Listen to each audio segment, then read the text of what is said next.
Agatha Christie, The Man in the Mist. Tommy was not pleased with life. Blunt's brilliant detectives had met with a reverse, distressing to their pride if not to their pockets. Called in professionally to elucidate the mystery of a stolen pearl necklace at Adlington Hall. Adlington? Blunt's brilliant detectives had failed to make good, whilst Tommy, hard on the track of a gambling countess, was tracking her in the disguise of a Roman Catholic priest, and Tuppence was getting off with a nephew of the house on the golf links. The local inspector of police had unemotionally arrested the second footman, who proved to be a thief well known at headquarters and who admitted his guilt without making any bones about it. Tommy and Tuppence, therefore, had withdrawn with what dignity they could muster, and were at the present moment solacing themselves with cocktails at the Grand Adlington Hotel. Tommy still wore his clerical disguise. "Hardly a Father Brown touch, that," he remarked gloomily, "and yet I've got just the right kind of umbrella." "It wasn't a Father Brown problem," said Tuppence. "One needs a certain atmosphere from the start. One must be doing something quite ordinary, and then bizarre things begin to happen. That's the idea." "Unfortunately," said Tommy, "we have to return to town. Perhaps something bizarre will happen on the way to the station." He raised the glass he was holding to his lips, but the liquid in it was suddenly spilled, as a heavy hand smacked him on the shoulder, and a voice to match the hand boomed out words of greeting. "Upon my soul it is! Old Tommy! And Mrs. Tommy too! Where did you blow in from? Haven't seen or heard anything of you for years." "Why, it's Bulger," said Tommy, setting down what was left of the cocktail and turning to look at the intruder, a big square-shouldered man of 30 years of age, with a round red beaming face and dressed in golfing kit. "Good old Bulger." "But I say, old chap," said Bulger, whose real name, by the way, was Mervyn Estcourt, "I never knew you'd taken orders. Fancy you a blinking parson." Tuppence burst out laughing, and Tommy looked embarrassed. And then they suddenly became conscious of a fourth person. A tall, slender creature with very golden hair and very round blue eyes, almost impossibly beautiful, with an effect of really expensive black, topped by wonderful ermines, and very large pearl earrings. She was smiling, and her smile said many things. It asserted, for instance, that she knew perfectly well that she herself was the thing best worth looking at, certainly in England, and possibly in the whole world. She was not vain about it in any way, but she just knew, with certainty and confidence, that it was so. Both Tommy and Tuppence recognized her immediately. They had seen her 3 times in The Secret of the Heart, and an equal number of times in that other great success, Pillars of Fire, and in innumerable other plays. There was perhaps no other actress in England who had so firm a hold on the British public as Miss Gilda Glenn. She was reported to be the most beautiful woman in England. It was also rumoured that she was the stupidest. "Old friends of mine, Miss Glenn," said Estcourt, with a tinge of apology in his voice for having presumed even for a moment to forget such a radiant creature. "Tommy, and Mrs. Tommy, let me introduce you to Miss Gilda Glenn." The ring of pride in his voice was unmistakable. By merely being seen in his company, Miss Glenn had conferred great glory upon him. The actress was staring with frank interest at Tommy. "Are you really a priest?" she asked. "A Roman Catholic priest, I mean, because I thought they didn't." "Have wives?" Estcourt went off in a boom of laughter again. "That's good," he exploded. "You sly dog, Tommy. Glad he hasn't renounced you, Mrs. Tommy, with all the rest of the pomps and vanities." Gilda Glenn took not the faintest notice of him. She continued to stare at Tommy with puzzled eyes. "Are you a priest?" she demanded. "Very few of us are what we seem to be," said Tommy gently. "My profession is not unlike that of a priest. I don't give absolution, but I listen to confessions. "Don't you listen to him," interrupted Estcourt. "He's pulling your leg." "If you're not a clergyman, I don't see why you're dressed up like one," she puzzled. "That is, unless—" "Not a criminal flying from justice," said Tommy. "The other thing—" "Oh," she frowned, and looked at him with beautiful, bewildered eyes. "I wonder if she'll ever get that," thought Tommy to himself. "Not unless I put it in words of one syllable for her, I should say." Aloud he said, Know anything about the trains back to town, Bulger? We've got to be pushing for home. How far is it to the station? 10 minutes walk, but no hurry. Next train up is the 6:35 and it's only about 20 to 6 now. You've just missed one. Which way is it to the station from here? Sharp to the left when you turn out of the hotel. Then, let me see down Morgan's Avenue would be the best way, wouldn't it? Morgan's Avenue? Miss Glenn started violently and stared at him with startled eyes. I know what you're thinking of, said Estcourt, laughing. The ghost. Morgan's Avenue is bounded by the cemetery on one side, and tradition has it that a policeman who met his death by violence gets up and walks on his old beat up and down Morgan's Avenue. A spook policeman. Can you beat it? But lots of people swear to having seen him. A policeman, said Miss Glenn. She shivered a little. But there aren't really any ghosts, are there? I mean, there aren't such things. She got up, folding her wrap tighter round her. Goodbye, she said vaguely. She had ignored Tuppence completely throughout, and now she did not even glance in her direction. But over her shoulder she threw one puzzled, questioning glance at Tommy. Just as she got to the door, she encountered a tall man with grey hair and a puffy red face who uttered an exclamation of surprise. His hand on her arm, he led her through the doorway, talking in an animated fashion. Beautiful creature, isn't she? Said Estcourt. Brains of a rabbit. Rumour has it that she's going to marry Lord Leconbury. That was Leconbury in the doorway. He doesn't look a very nice sort of man to marry, remarked Tuppence. Estcourt shrugged his shoulders. A title has a kind of glamour still, I suppose, he said, and Leconbury is not an impoverished peer by any means. She'll be in clover. Nobody knows where she sprang from. Pretty near the gutter, I dare say. There's something deuced mysterious about her being down here anyway. She's not staying at the hotel. And when I tried to find out where she was staying, she snubbed me quite crudely, in the only way she knows. Blessed if I know what it's all about. He glanced at his watch and uttered an exclamation. I must be off. Jolly glad to have seen you two again. We must have a bust in town together some night. So long. He hurried away, and as he did so, a page approached, with a note on a salver. The note was unaddressed. But it's for you, sir, he said to Tommy. From Miss Gilda Glenn. Tommy tore it open and read it with some curiosity. Inside were a few lines written in a straggling, untidy hand. I'm not sure, but I think you might be able to help me. And you'll be going that way to the station. Could you be at the White House, Morgan's Avenue, at 10 minutes past 6? Yours sincerely, Gilda Glenn. Tommy nodded to the page who departed, and then handed the note to Tuppence. Extraordinary, said Tuppence. Is it because she still thinks you're a priest? No, said Tommy thoughtfully. I should say it's because she's at last taken in that I'm not one. Hello, what's this? This was a young man with flaming red hair, a pugnacious jaw, and appallingly shabby clothes. He had walked into the room and was now striding up and down, muttering to himself. Hell, said the red-haired man, loudly and forcibly. That's what I say, hell. He dropped into a chair near the young couple and stared at them moodily. Damn all women, that's what I say, said the young man, eyeing Tuppence ferociously. Oh, all right. Kick up a row if you like. Have me turned out of the hotel. It won't be for the first time. Why shouldn't we say what we think? Why should we go about bottling up our feelings and smirking and saying things exactly like everyone else? I don't feel pleasant and polite. I feel like getting hold of someone round the throat and gradually choking them to death. He paused. Any particular person? Asked Tuppence. Or just anybody?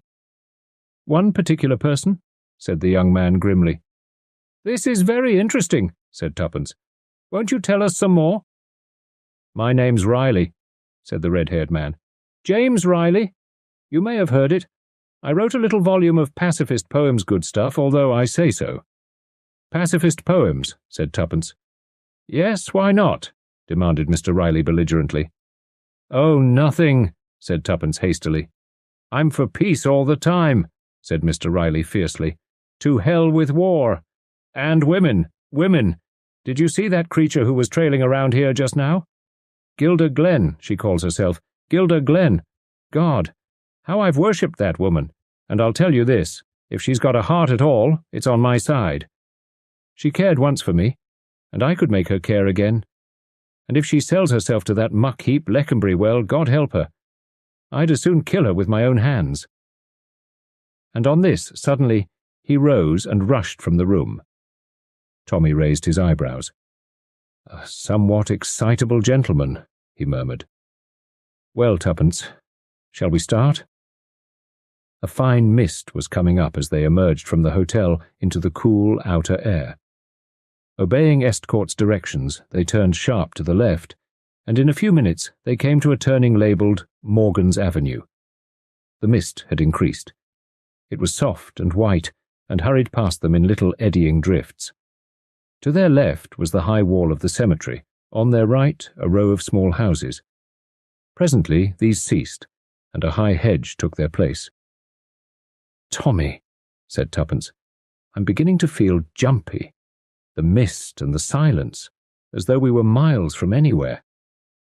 "One does feel like that," agreed Tommy.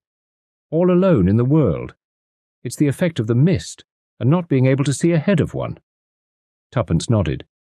"Just our footsteps echoing on the pavement. What's that?" "What's what?" "I thought I heard other footsteps behind us." "You'll be seeing the ghost in a minute if you work yourself up like this," said Tommy kindly. "Don't be so nervy. Are you afraid the spook policeman will lay his hand on your shoulder?" Tuppence emitted a shrill squeal. "Don't, Tommy! Now you've put it into my head!" She craned her head back over her shoulder, trying to peer into the white veil that was wrapped all round them. "There they are again," she whispered. "No, they're in front now. Oh, Tommy, don't say. You can't hear them." "I do hear something. Yes, it's footsteps behind us. Somebody else walking this way to catch the train. I wonder—" He stopped suddenly and stood still, and Tuppence gave a gasp. For the curtain of mist in front of them suddenly parted in the most artificial manner, and there, not 20 feet away, a gigantic policeman suddenly appeared, as though materialized out of the fog. 1 minute he was not there. The next minute he was, so at least it seemed to the rather superheated imaginations of the two watchers. Then, as the mist rolled back still more, a little scene appeared, as though set on a stage. The big blue policeman, a scarlet pillar box, and on the right of the road, the outlines of a white house. "Red, white and blue," said Tommy. "It's damned pictorial. Come on, Tuppence, there's nothing to be afraid of." For, as he had already seen, the policeman was a real policeman. And moreover, he was not nearly so gigantic as he had at first seemed looming up out of the mist. But as they started forward, footsteps came from behind them. A man passed them, hurrying along. He turned in at the gate of the White House, ascended the steps, and beat a deafening tattoo upon the knocker. He was admitted just as they reached the spot where the policeman was standing staring after him. "There's a gentleman seems to be in a hurry," commented the policeman. He spoke in a slow, reflective voice, as of one whose thoughts took some time to mature. "He's the sort of gentleman always would be in a hurry," remarked Tommy. The policeman's stare, slow and rather suspicious, came round to rest on his face. "Friend of yours?" he demanded, and there was distinct suspicion now in his voice. "No," said Tommy. "He's not a friend of mine, but I happen to know who he is. Name of Riley." "Ah," said the policeman. "Well, I'd better be getting along." "Can you tell me where the White House is?" asked Tommy. The constable jerked his head sideways. "This is it, Mrs. Honeycott's." He paused, and added evidently with the idea of giving them valuable information. "Nervous party? Always suspecting burglars is around? Always asking me to have a look around the place? Middle-aged women get like that." "Middle-aged, eh?" said Tommy. "Do you happen to know if there's a young lady staying there?" "A young lady?" said the policeman, ruminating. "A young lady? No, I can't say I know anything about that." "She mayn't be staying here, Tommy," said Tuppence. "And anyway, she mayn't be here yet. She could only have started just before we did." "Ah," said the policeman suddenly. "Now that I call it to mind, a young lady did go in at this gate. I saw her as I was coming up the road. About 3 or 4 minutes ago, it might be." "With ermine furs on?" asked Tuppence eagerly. "She had some kind of white rabbit round her throat," admitted the policeman. Tuppence smiled. The policeman went on in the direction from which they had just come, and they prepared to enter the gate of the White House. Suddenly, a faint, muffled cry sounded from inside the house, and almost immediately afterwards the front door opened, and James Riley came rushing down the steps. His face was white and twisted, and his eyes glared in front of him unseeingly. He staggered like a drunken man. He passed Tommy and Tuppence as though he did not see them, muttering to himself with a kind of dreadful repetition, "My God! My God! Oh, my God!" He clutched at the gate-post, as though to steady himself, and then, as though animated by sudden panic, he raced off down the road as hard as he could go in the opposite direction to that taken by the policeman. Tommy and Tuppence stared at each other in bewilderment. "Well," said Tommy, "something's happened in that house to scare our friend Riley pretty badly." Tuppence drew her finger absently across the gate-post. "He must have put his hand on some wet red paint somewhere," she said idly. Said Tommy. "I think we'd better go inside rather quickly. I don't understand this business." In the doorway of the house, a white-capped maid-servant was standing, almost speechless with indignation. "Did you ever see the likes of that now, father?" she burst out as Tommy ascended the steps. "That fellow comes here, asks for the young lady, rushes upstairs without how or by your leave. She lets out a screech like a wild cat, and what wonder, poor pretty dear, and straightway he comes rushing down again, with the white face on him, like one who's seen a ghost. What will be the meaning of it all?" "Who are you talking with at the front door, Ellen?" demanded a sharp voice from the interior of the hall. "Here's Mrs.," said Ellen, somewhat unnecessarily. She drew back, and Tommy found himself confronting a grey-haired, middle-aged woman with frosty blue eyes imperfectly concealed by pince-nez, and a spare figure clad in black with bugle trimming. "Mrs. Honeycott," said Tommy. "I came here to see Miss Glenn." Mrs. Honeycott gave him a sharp glance, then went on to Tuppence and took in every detail of her appearance. "Oh, you did you?" she said. "Well, you'd better come inside." She led the way into the hall, and along it into a room at the back of the house, facing on the garden. It was a fair-sized room, but looked smaller than it was, owing to the large amount of chairs and tables crowded into it. A big fire burned in the grate, and a chintz-covered sofa stood at one side of it. The wallpaper was a small grey stripe with a festoon of roses round the top. Quantities of engravings and oil paintings covered the walls. It was a room almost impossible to associate with the expensive personality of Miss Gilda Glenn. "Sit down," said Mrs. Honeycott. "To begin with, you'll excuse me if I say I don't hold with the Roman Catholic religion. Never did I think to see a Roman Catholic priest in my house. But if Gilda's gone over to the Scarlet Woman, it's only what's to be expected in a life like hers, and I dare say it might be worse. She mightn't have any religion at all. I should think more of Roman Catholics if their priests were married. I always speak my mind. And to think of those convents' quantities of beautiful young girls shut up there, and no one knowing what becomes of them, well, it won't bear thinking about." Mrs. Honeycott came to a full stop and drew a deep breath. Without entering upon a defence of the celibacy of the priesthood or the other controversial points touched upon, Tommy went straight to the point. "I understand, Mrs. Honeycott, that Miss Glenn is in this house." "She is. Mind you, I don't approve. Marriage is marriage, and your husband's your husband. As you make your bed, so you must lie on it."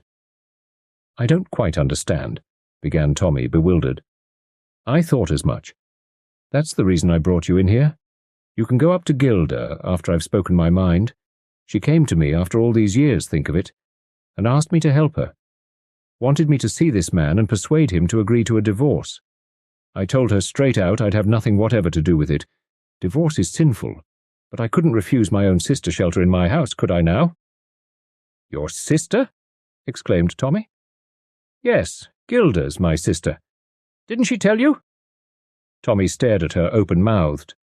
The thing seemed fantastically impossible. Then he remembered that the angelic beauty of Gilda Glen had been in evidence for many years. He had been taken to see her act as quite a small boy. Yes, it was possible after all, but what a piquant contrast. So it was from this lower middle-class respectability that Gilda Glen had sprung. How well she had guarded her secret. "I am not yet quite clear," he said. "Your sister is married?" "Ran away to be married as a girl of 17, said Miss Honeycott succinctly. "Some common fellow far below her in station, and our father a reverend. It was a disgrace. Then she left her husband and went on the stage. Play acting. I've never been inside a theatre in my life. I hold no truck with wickedness. Now, after all these years, she wants to divorce the man. Means to marry some big wig, I suppose. But her husband's standing firm, not to be bullied and not to be bribed. I admire him for it." "What is his name?" asked Tommy suddenly. "That's an extraordinary thing now, but I can't remember. It's nearly 20 years ago, remember, since I heard it. My father forbade it to be mentioned, and I've refused to discuss the matter with Gilda. She knows what I think, and that's enough for her. It wasn't Riley, was it? Might have been. I really can't say. It's gone clean out of my head. The man I mean was here just now." "That man?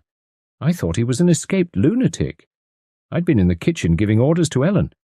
I'd just got back into this room and was wondering whether Gilda had come in yet. She has a latchkey, when I heard her. She hesitated a minute or two in the hall and then went straight upstairs. About 3 minutes later, all this tremendous rat-tatting began. I went out into the hall and just saw a man rushing upstairs. Then there was a sort of cry upstairs, and presently down he came again and rushed out like a madman. Pretty goings-on." Tommy rose. "Mrs. Honeycott, let us go upstairs at once. I am afraid—" "What of?" "Afraid that you have no red wet paint in the house." Mrs. Honeycott stared at him. "Of course I haven't." "That is what I feared," said Tommy gravely. "Please let us go to your sister's room at once." Momentarily silenced, Mrs. Honeycott led the way. They caught a glimpse of Ellen in the hall, backing hastily into one of the rooms. Mrs. Honeycott opened the first door at the top of the stairs. Tommy and Tuppence entered close behind her. Suddenly she gave a gasp and fell back. A motionless figure in black and ermine lay stretched on the sofa.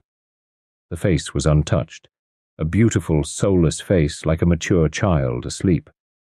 The wound was on the side of the head. A heavy blow with some blunt instrument had crushed in the skull. Blood was dripping slowly onto the floor, but the wound itself had long since ceased to bleed. Tommy examined the prostrate figure, his face very white. "So," he said at last, "he didn't strangle her after all." "What do you mean?" "Who?" cried Mrs. Honeycott. "Is she dead?" "Oh, yes, Mrs. Honeycott, she's dead. Murdered. The question is, by whom? Not that it is much of a question. Funny, for all his ranting words, I didn't think the fellow had got it in him." He paused a minute, then turned to Tuppence with decision. "Will you go out and get a policeman, or ring up the police station from somewhere?" Tuppence nodded. She too was very white. Tommy led Mrs. Honeycott downstairs again. "I don't want there to be any mistake about this," he said. "Do you know exactly what time it was when your sister came in?" "Yes, I do," said Mrs. Honeycott, "because I was just setting the clock on 5 minutes as I have to. Do every evening. It gains just 5 minutes a day. It was exactly 8 minutes past 6 by my watch, and that never loses or gains a second." Tommy nodded. That agreed perfectly with the policeman's story. He had seen the woman with the white furs go in at the gate.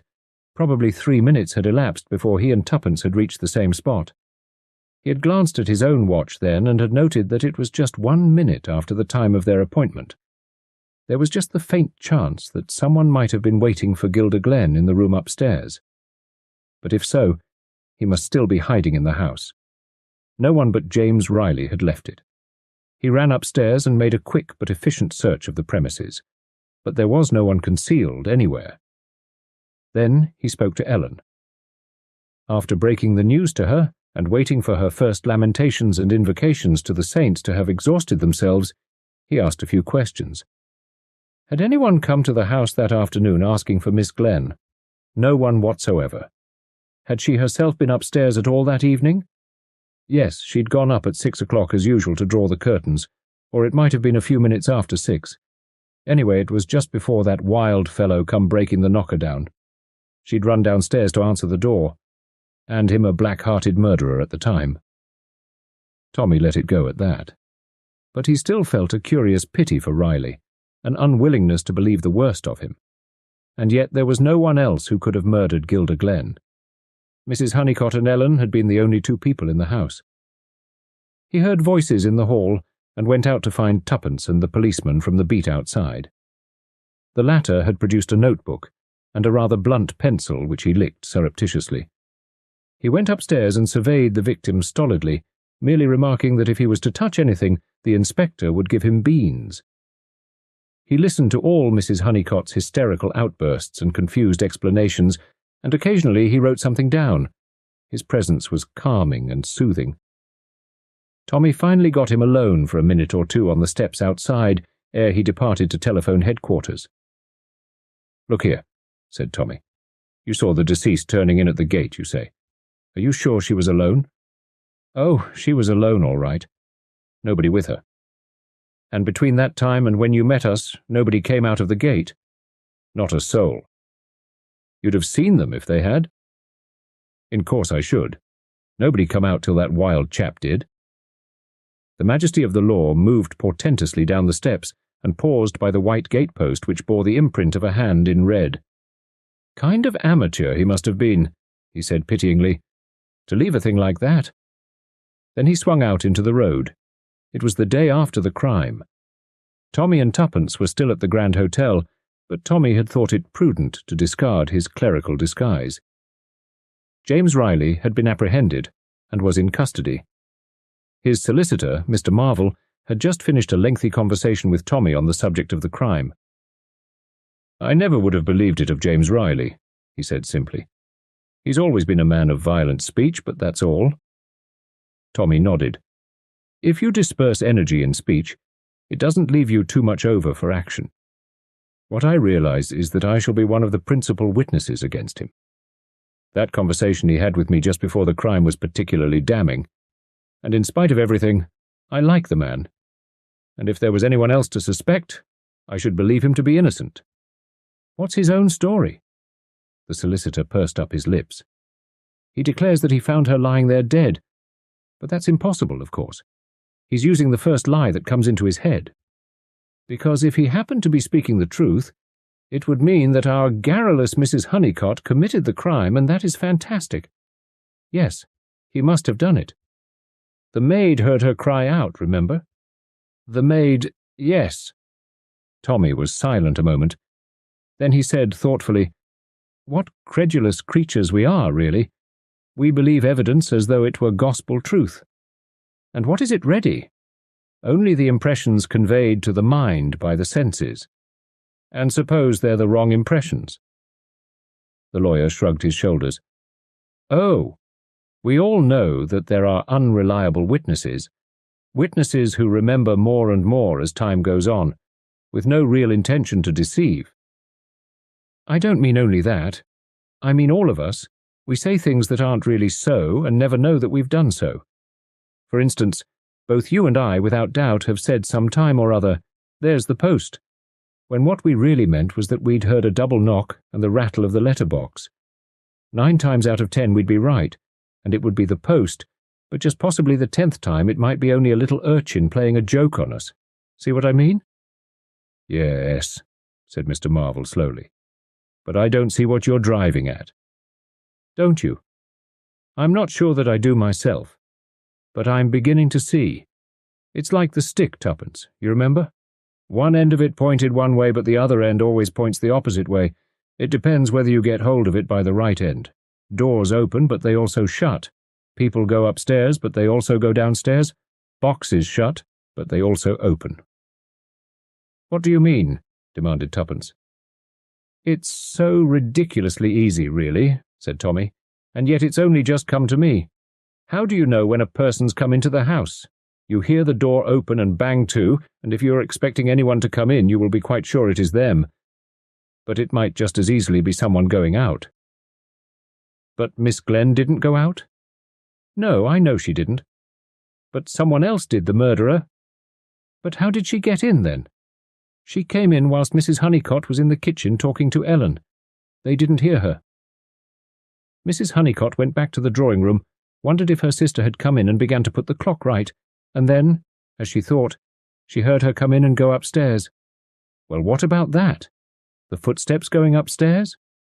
That was Ellen, going up to draw the curtains. You remember Mrs. Honeycott said her sister paused before going up. That pause was just the time needed for Ellen to come out from the kitchen into the hall. She just missed seeing the murderer. "But Tommy!" cried Tuppence. "The cry she gave? That was James Riley. Didn't you notice what a high-pitched voice he has? In moments of great emotion, men often squeal just like a woman. But the murderer? We'd have seen him? We did see him.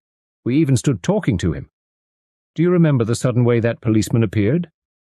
That was because he stepped out of the gate, just after the mist cleared from the road. It made us jump, don't you remember?